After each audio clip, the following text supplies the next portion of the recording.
That was Bargwanna. That was Bargwanna. Had a huge moment. It's rolled. It's a Bundy car. No, it's not. I'm sorry. Oh, my goodness.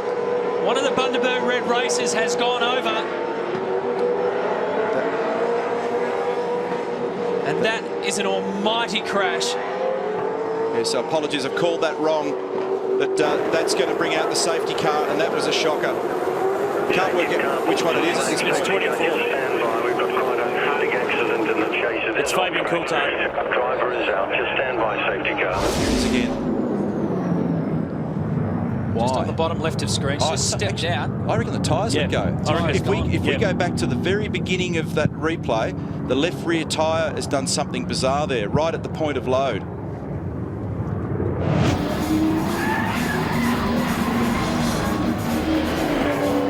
Welcome back. Oh, look at this! No! Goodness me! Massive accident on top of the mountain. Oh no, Alan Jones in there too. The Komatsu Ford, the Castrol Ford's been damaged. The Shell 17 Ford's been damaged. John Faulkner is in that too. Well, it is just wreckage. This is as much as we can say. Now look, there was contact there. Was that the Ericsson Trustbank car? Looks like there was a bit of a collision there. Look at this. There's the Parsons Wills car had nowhere to go. Well, there was a real traffic jam there. You can see all the cars were very, very close together. Big lineup of cars. Robert Smith too spinning. He got caught up crunch. He withstood the blowtorch and the question mark about the slimy track conditions. No, Stephen Johnson, fuel on the road. This is a big, big incident. Turn 2. David Bernard's actually in the car. It's not Stephen Johnson. So safety car will be deployed. We've got 120 litres. They've just gone through the driver change. So it's David Bernard in the car. Out goes the Pettis safety car. And this is a very big incident at turn 2. He's backed it into the wall. So the Pettis safety car goes out on the circuit, and the Brains Trust at Jim Beam Racing look on. Malcolm Swetnam on the left-hand side, the new team manager. Oh, and very high speed approach, 260 kilometres an hour into turn 2. Now watch this. This will ignite anytime soon. There's a lot of fuel on the road there. The whole rear of the car has been ripped apart, and once it starts, it turns into a fireball very quickly. And very dangerous, feeding straight back to the car, enveloping car 17. At this stage, Bernard is still in there. Oh, big moment, a massive moment for one of the Pepsi Max cars. Into the wall, out of business for Chaz Mostert, the reigning champion, has had a monumental crash. This will be a red flag. Mostert has had a terrible accident at the top of the hill. A shocking accident that's written this car off.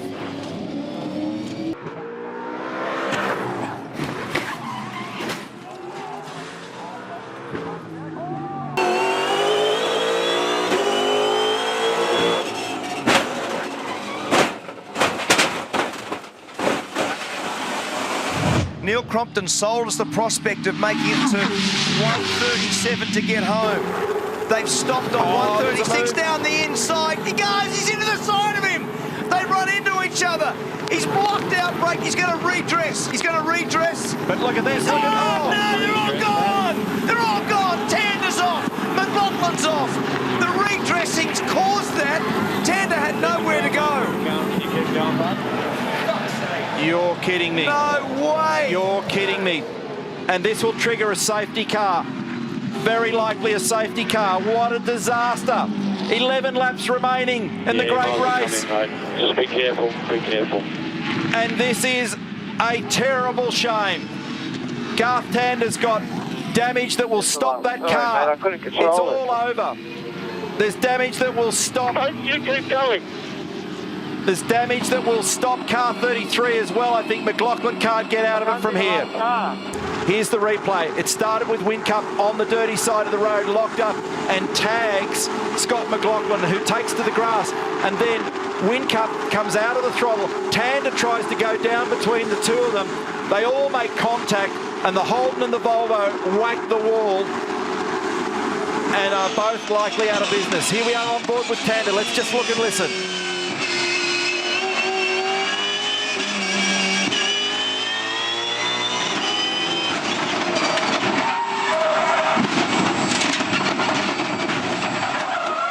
Sad end to the day. Back at Mount Panorama, we've got a red flag in practice 6, and here's the reason why.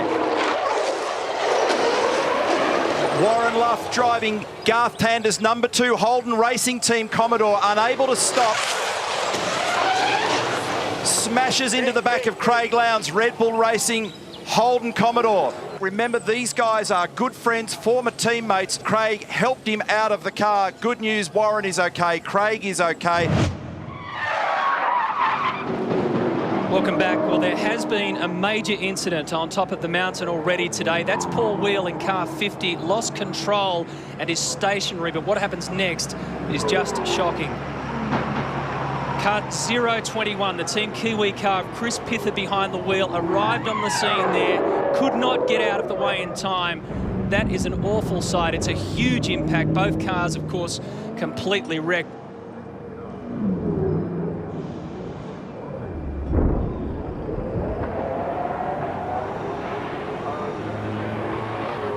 Problem on the way into it, and that could be the reason why he doesn't have any pace, but we'll find out from... Oh, big problem! A car has rolled, and that is the Cleland-Jones Falcon. It's gone over on its head. John Cleland at the wheel. And I think that was Jason Plato, wasn't it? The HRT car that he's connected with too. Well, I need to see it again in replay, but hopefully John is okay. No, that's the other car there, Yeah. Neil. So he's tripped over the Plato car that was limping back to the pits at slow speed. That is John at the wheel. He's punching the glass out the side and wriggling out, so the Scott is okay. Oh, and that is John Cleland, and that's a good sight. Good to see him out. Here's the replay. He's well offline. What's it? Oh, he's come out He's gone around the another outside, car. another car. Yeah. Jason was, I mean, he was well offline. He's right around the outside. Safety car, track may be even blocked. Well, there you go. That's the word from pit lane. So they're telling Skate that the track may be blocked. no. And that's why a 4-car pileup. It is blocked. It is seriously blocked. This is a race stoppage kind of blockage. Look at this. Scenes of yesteryear, This only a is, little further down the road. This is 1981 all over again, folks. One of the Shell Helix cars involved in there. The Orcon race is in there as well. Now, if they can move at least one of those cars, they'll be able to keep this field threading through it. Let's have a look at the replay. Look at him lining up behind him now. This is car 18, so Max Wilson going in. Behind him is the Orcon Falcon. They touch there. Jason Bargwanna side by side. They spin. That's not the end of it. Crunch. Oh, boy. Bargwanna involved in 2 incidents in the space of a lap. And that second one was a nasty one. The HRT car is not quite comfortable in its... Ambrose has had a massive shunt. Ambrose has had a massive shunt. So Greg Murphy's involved. More cars. The track is jammed. The track is jammed. Can you believe that? That was huge. And look at this. The track completely blocked. Okay there, mate? It could be game over. It could be Mark Scaife's victory. I think We have passed the 75% distance. What will this man do? What will the race director Tim Schenken do? And how did that happen? More to the point. Greg Murphy's tangled up Cars with are it. getting through. Cars are getting through. They may not red flag it. Murphy is out of the car. Ambrose stepping from the car. Did these two tangle? And watch this. Look at these guys. It's on. It's Murphy on. and Ambrose. These two do not like each other, and they are going to have some serious words.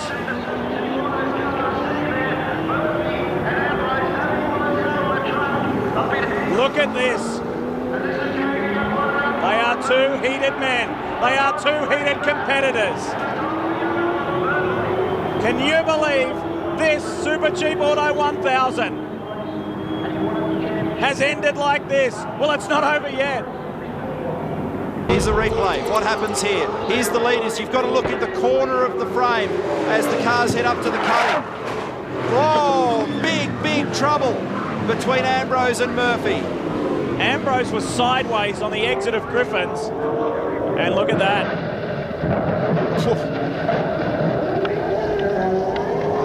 They were coming up, they were almost side by side.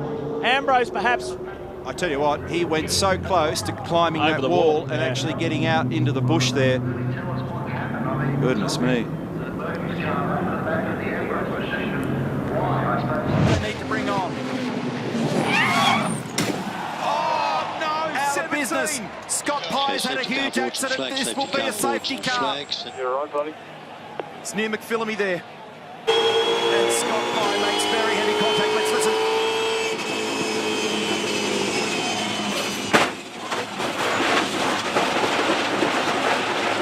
Very solid impact with the wall. Fortunately, there's a lot of side intrusion protection there, but that was nasty. Paul Radicic, here's the replay. Watch here. No, he's run out of the road. Look at this, and he's gone. Oh my goodness me, that is a shocker.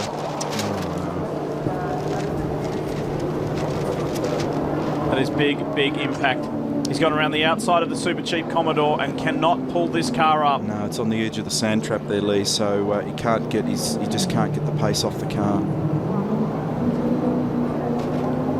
But right now the fans relishing him in front. Great battle going on behind him as Greg Murphy, the HRT teammate. Oh! That's the Bottle Magic car. Trimble and Mazira, that's the entry.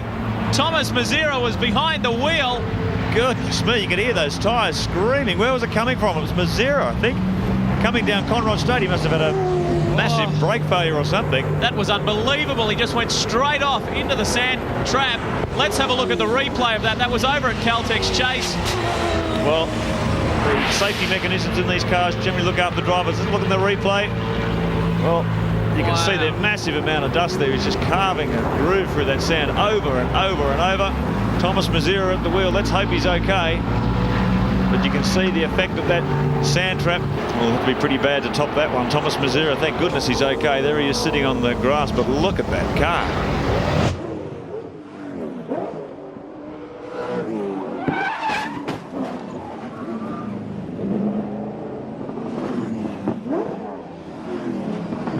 Pretty devastating, mate. Poor old Dino's minding his own business and someone's given him a whack at the backside and turned him around into the wall, so looks like that's the end of us for today. But the car was going really well. We had a little bit of a problem from the start, but... We're getting reports just now that the car is in fact on fire. Dean is at least out of the car, which is good news, but the car's on fire. No worries. Okay. Well, it is a big worry, I think. It is a worry. Hopefully they can put it out. 5 victories overall in season 2003, and that is car 33, Nathan Pretty and Alan Simonson. And that was either just coming in or has just gone out of the pit, because I heard Pretty talking. Look at the damage of that car. Can you keep an eye on the temperature, please, mate? Oh dear, and there's Jason Bright and Paul Wheel's entry. The Team Brock car is a wreck. Paul Wheel at the wheel. Okay, mate, you're going to have to come in this lap, mate. So big impact at the S's, obviously. And it's also involved car number 69 of Dillman and Jones. There's a heap of oil on the road there too. This is the Dillman entry. It goes on a bit of a dirt excursion, and now there's a whole heap of rubbish left on the track. And whammo! Yeah, it's because he... And then crunch! Oh, car 50! Nowhere to go. How frustrating is that? How frustrating is that? Wouldn't have seen a thing, would he? Earlier today, this is the incident involving Paul Radicic in car 15. It's quite hard to watch. The damage is so extensive that car 15 has been ruled out of the Super Cheap Auto Bathurst 1000. From that crash, Paul Radicic has ended up with a broken ankle and some chest soreness. He's been taken to hospital, airlifted out to Orange. Jason Bargwanna found out how unforgiving the mountain can be in '97.